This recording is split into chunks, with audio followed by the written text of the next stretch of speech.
guys, so today we are starting the video out in the garage. We are actually trying to fix Zacks' old CSF radiator. Oops, got burp. But he got a hole in it from someone hitting it with the screwdriver forever ago, and no, it was not one of us. So we're gonna try to fix it with some JB Weld. Hopefully it works because the hole is like right on one of the fins on the outside. We're gonna do that. Hopefully we're lowering the 300 more today, and I really need to drop my subframe, drop the gas tank, and fix those gas lines. So hopefully we at least get 2 out of 3 of those projects done for the day. But number one, we're gonna try to fix this radiator. Yeah, I don't know how that stuff works. Just read the directions, and then the hole is like right here. We just got the old goo off that we tried to fix it with before that didn't work, and I heated up with the torch to make sure it was all off. And now we're gonna go ahead and try the new stuff. But let me see, you guys probably can't see, but you can see right there, screwed. Damn, you can see it even better with the camera than you can your eyes. I'll show him a picture of the side screws. I'm getting bored. I'm just kidding. All right, so we just did Zacks' radiator. Nice foot grab. So, focus. That's ugly, but. All right, so we just did his radiator. I honestly have pretty good confidence. I wouldn't touch it that much, so let it dry. But if this doesn't work, nothing's gonna work. If that hole was really on the outside fin, I really pushed it down into there, I think it's gonna seal it. So while that's drying, it says 15 minutes. We're gonna give it as long as it takes us to get my subframe and gas tank situation fixed. So we're gonna go ahead and drop this. It's literally 4 bolts, take the brake lines off, and then 2 bolts for the gas tank. So it shouldn't be that bad. Just another good day in the garage. We're moving a 240 SX subframe. We've done this one too many times. So we got the subframe out, and as you can see, both of my axles are destroyed inside and out boots. That's just the low life problems. Honestly, I wish I could just take all the grease out because it gets all over the inside of my wheels and it's still hasn't came out. But we got the gas tank out. I'm gonna show you guys what I did wrong if you guys can see. Yeah, you can. All right, so over there on the mechanism of the in and out, or the feed and return, there's an extra nipple. I thought that was the vent. Apparently that one's actually supposed to go to this hose and run back into here. And then these two run to each other to a T that I have this hooked up to that's not supposed to be. It's supposed to be flipped the other way, and it runs out to like a evap thing or something. So I'm just gonna have that as my breather, like it's supposed to be, but go to like a catch can or something. So yeah, gotta fix that. It's a little mistake that made me do a lot of work, but you live and you learn, so let's just fix it and get it back in the car.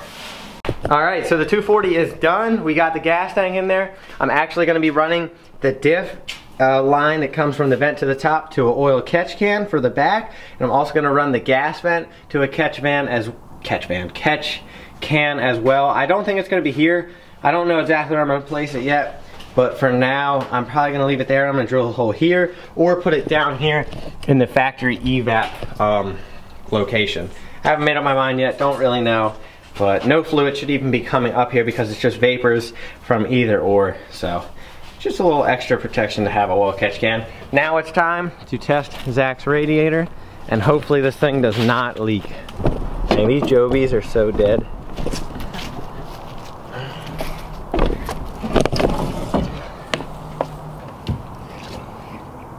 I didn't put much pressure on it. Well, it's gonna leak from my side. Huh? It's gonna leak easy from my side. That's fine. I don't want to get wet anyways. I think it's holding. We'll find out if there's a puddle of water underneath of it. Just keep holding it. Let's see if we're good. No leak. We're good. I guess let's try to put it in. It's risky, but that's dry. All right, so we're working on the 300. About to take the radiator out. Work. That's He just car. said he's not working. He won't even grab me a tool. Just curious, out of opinion of this friend group, what would be cooler in the 300ZX? SR20, all around the same power level too. SR20, RB just generation. Power level. That's not even fair. LS would make way too much power with a turbo. It doesn't have to be turbo. No one's turboing anything. Well, LS turbo is cooler than normal LS. All right, well, just ignore Daquan. He's talking about V8s. So SR20, RB something, LS. All around like 350. All around 350 wheel horsepower, because it's totally possible on SR, totally possible on RB, and stock LS makes that. So We'll do that. What? That's funny? I mean, it's still dumb. funny. I mean, it's all right. What do you guys think about that? We're just curious, because eventually this car will get swapped one day. It'll be a long ways away. Or turbo option of this in there too. Just it's an option. Let's just hear what they think. No, well, what do you guys I'll think? never do that. That'd be cooler than a SR20. No, not at all. I want to keep it Nissan. Oh. The 300 is always destroying the garage. You can. It was funny. I wish I was recording and got all over them. But yeah. The good part is most of it's water, so it'll drop. There she goes. As always. Look at the gas tank down there. Fans off. And no, that does not have gas in it. Fan. All right, so we got the radiator in. Hopefully we have no leaks. I would try not to spill a lot so we can tell if it's leaking. And then we actually saw right here that this thing has a stock bleeder valve, which is cool. So it's right here. I don't know. We never really noticed it. We didn't know what we were doing when we put this in forever ago, really. So we're gonna try to bleed it as well. We didn't even bleed it. I'm driving to work at 4 in the morning. And I gotta be there. My boss is calling me, and I'm overheating every 3 seconds. Oh yeah, that's right. Yeah, so we're gonna bleed it this time. Put some water in and some coolant, mix it so we don't have any freezing issues. And yeah, hopefully this thing doesn't leak. As you can tell, it just, I mean, that's almost 4 fingers thick right there compared to that. So hopefully this car has less overheating issues, because you know we're gonna be running the Mad Tandem, so you know he's gotta stay cool. All right, so it's gonna be hard for you guys to see. I'm gonna zoom in. But you can see the little bubbles. I mean, that's really cool that actually, like, obviously it's gonna work, but like, I don't know, none of my radiators have ever had that before. All right, so we just finished up with the 300. It has no leaks. We bled it. We got the bleeder valve to stop leaking bubbles. We went ahead and tightened it. We put the cap on. We're about to put it on the ground and go for a test drive. And then when we get back, or mid-drive, we're gonna crack it open, like pop the hood, make sure it's still not leaking. And at that point, hopefully we'll be good and we'll stop having overheating issues with this thing, because it overheats a lot. All right guys, so I don't know where we left off, but we got a couple more things to do. I was gonna call it for the night because there's just not much to do.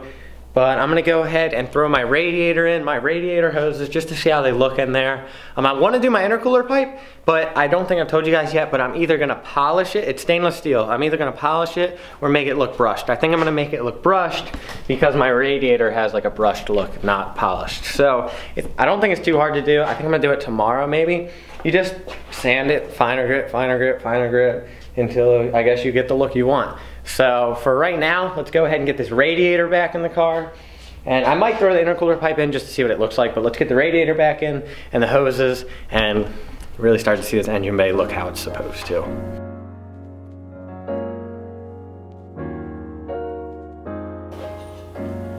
Just so I can see how it looks real quick, before I do all this brushing, I want to put them in just because it's super easy.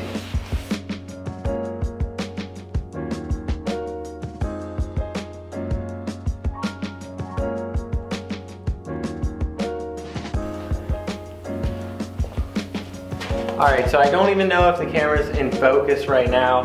Hopefully it is. I'm gonna make this outro short just in case it's not.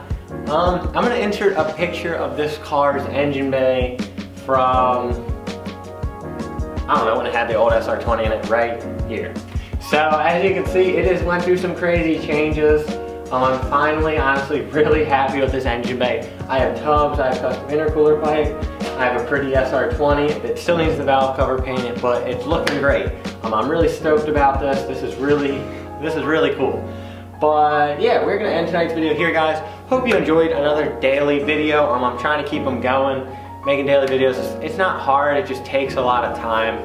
But I mean, I enjoy it, so it's cool. So I hope you guys are enjoying this video. We will catch you next time. Hopefully tomorrow we'll be polishing or making these look brushed. I haven't made up my mind yet. I'll probably figure it out tonight. So I hope you guys enjoyed this video. Make sure you give it a huge thumbs up. Also, still in the mindset of doing the giveaway. I don't know 100% yet, just because, you know, it's a big risk for me. And also a lot of people are saying finish this car first, and I feel you on that. This car needs to get done this month, like I said. So I think we're gonna go ahead and do that, guys. Hope you enjoyed this video. We will catch you next time. Peace out. Don't forget, keep it street. As always. Oh, hang on. Don't forget, street style, all day.